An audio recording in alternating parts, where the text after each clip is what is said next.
नमस्कार। आप में से जो लोग अभी अभी सोकर उठे हैं, जो दर्शक अभी अभी जुड़े हैं, उन्हें मैं बता देता हूं कि आज का सूरज नई उम्मीद, नई उमंग के साथ निकला है। जब आप गहरी नींद में सो रहे थे, उस वक्त पाकिस्तान में गोले बरस रहे थे, आतंक के अड्डे बर्बाद हो रहे थे।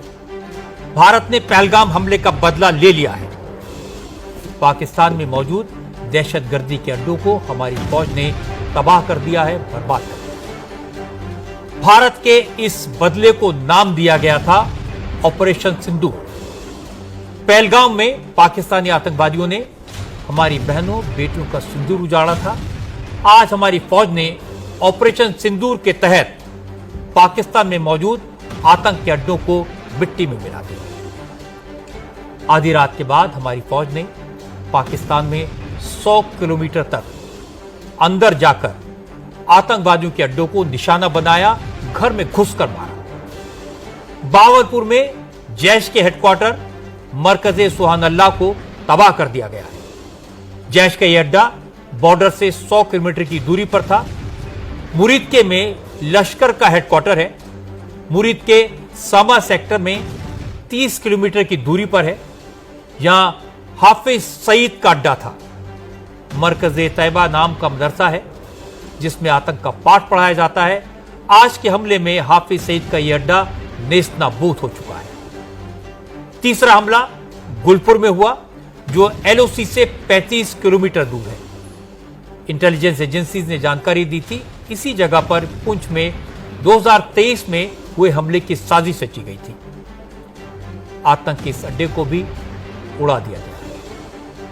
एलओसी से 30 किलोमीटर दूर लश्कर का कैंप सवाई है, इसे भी पूरी तरह तबाह कर दिया गया। बिलाल कैंप में जैश ए मोहम्मद के लॉन्च पैड को बर्बाद कर दिया गया है।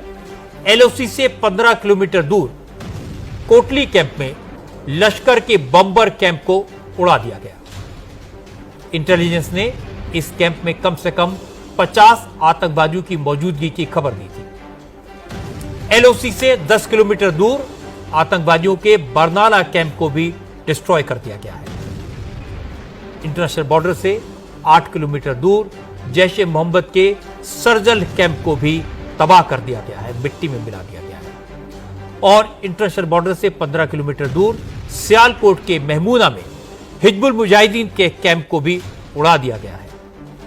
पहली बार पाकिस्तान की हुकूमत, पाकिस्तान की फौज ये मानने को मजबूर हो गई कि भारत ने हमला किया।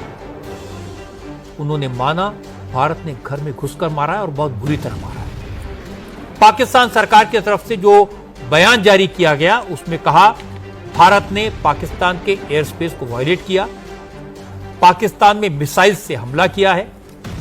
पाकिस्तान के प्राइम मिनिस्टर शहबाज शरीफ ने कहा कि 5 जगहों को निशाना बनाया गया, लेकिन पाकिस्तान की फौज ने कहा कि भारत ने 6 जगहों पर 24 अटैक किए।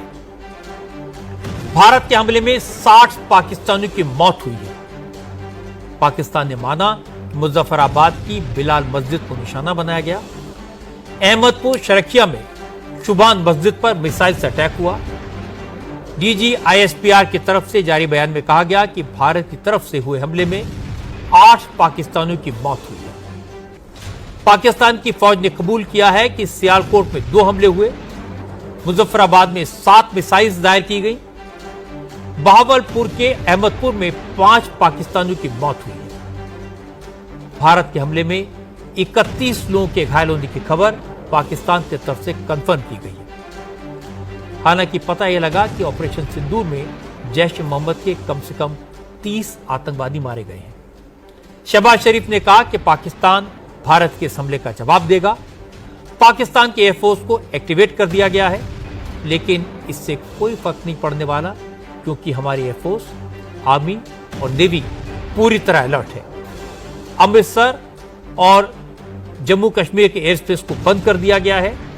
फाइटर जेट्स बॉर्डर के करीब उड़ान भर रहे हैं, इसलिए अब अगर पाकिस्तान ने रिटेलिएट करने की कोशिश की तो उसे बहुत महंगा पड़ेगा, बहुत बड़ी कीमत चुकानी पड़ेगी। नोट करने वाली बात यह भी है कि भारत के एक्शन को पूरी दुनिया ने सपोर्ट किया। भारत कहने से अजीत डोवल ने, अमेरिका कहने से और विदेश मंत्री से बात की। रूस, ब्रिटेन, सऊदी अरब और यूएई को मिलिट्री एक्शन की जानकारी दी। सभी ने आतंक के खिलाफ भारत के एक्शन को सपोर्ट किया है। वैसे भी भारत ने साफ कर दिया कि हमारा एक्शन पाकिस्तानी फौज के खिलाफ नहीं था। हमने किसी मिलिट्री एस्टेब्लिशमेंट को टारगेट नहीं किया, पाकिस्तान की जनता को टारगेट नहीं किया। भारत ने सिर्फ और सिर्फ आतंकवादियों के अड्डों को उड़ाया है, प्रोफेशनल तरीके से उड़ाया है और प्रिसाइज तरीके से उड़ाया है। बिल्कुल आपको बता दें, और इस वक्त इंडियन आर्मी की तरफ से रजत जी एक और